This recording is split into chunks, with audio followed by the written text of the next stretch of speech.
Ketika Rasulullah diboikot selama 3 tahun oleh orang-orang kafir, diboikot, nggak boleh dapat makanan dari luar di satu lembah selama 3 tahun, sampai Sayyidah Khadijah makan rerumputan, makan dedaunan.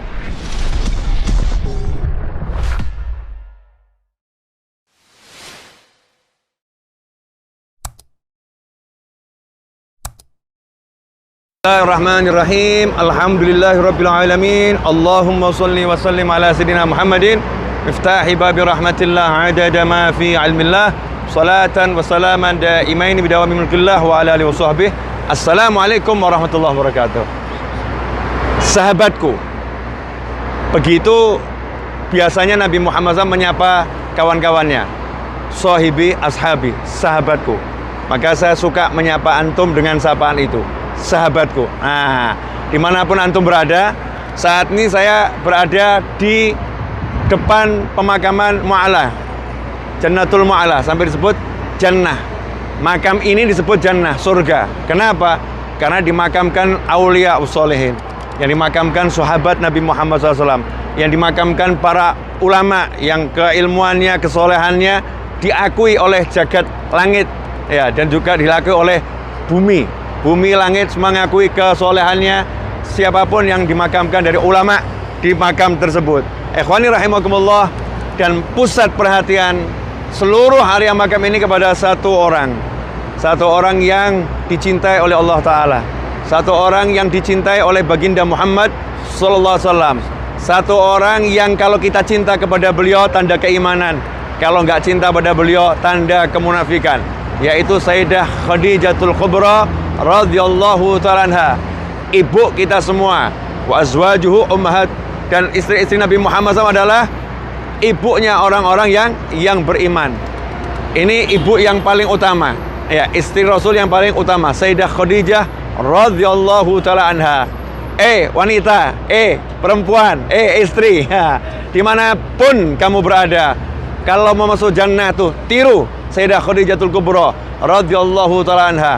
Begitu menikah dengan Nabi Muhammad SAW, nggak melihat dirinya, nggak melihat pangkatnya, nggak melihat hartanya, nggak melihat statusnya sebagai tokoh masyarakat, nggak melihat semua itu. Yang dilihat adalah suamiku Nabi Muhammad Sallallahu Alaihi Wasallam. Dirinya diserahkan ke Rasulullah, sami'na wa ta'na. Hartanya diserahkan ke Rasulullah SAW, pangkatnya diserahkan ke Nabi Muhammad SAW. Cinta yang unlimited, cinta yang nggak ada tara, cinta yang gak ada batas, cinta yang menghilangkan diri, cinta yang memusnahkan ego, cinta yang membuat dia tidak melihat dirinya, yang dilihat adalah kekasihnya semata, yaitu baginda Muhammad Sallallahu Alaihi Wasallam.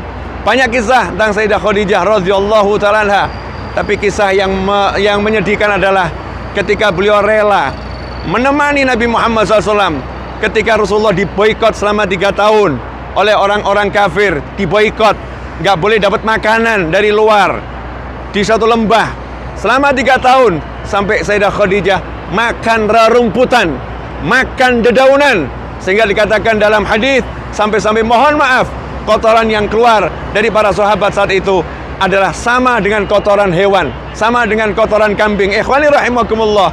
Dan setelah 3 tahun selesai pemboikotan, 3 bulan kemudian wafatlah Sayyidah Khadijah radhiyallahu ta'ala anha.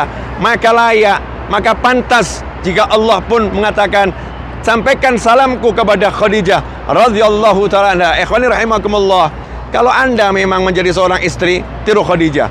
Kalau Anda menjadi seorang mukminah, tiru Khadijah. Kalau Anda menjadi seorang muslim, tiru Sayyidah Khadijah radhiyallahu ta'ala anha. Bahkan kalau dahulu sebelum datangnya wahyu pada Nabi Muhammad SAW, Sayyidah Khadijah itu mempersiapkan bekal untuk suaminya. Suaminya mau berangkat ke Gua Hira, gua kesenangan Nabi Muhammad SAW, gua yang menjadi tempat yang menghibur Nabi Muhammad SAW. Di sana yatakhalla, Rasulullah berkholwat, menyendiri, menyepi di keheningan untuk merenungkan segala-galanya. Berbulan-bulan, 1 bulan, 2 bulan, Sayyidah Khadijah menyiapkan bekal untuk suaminya.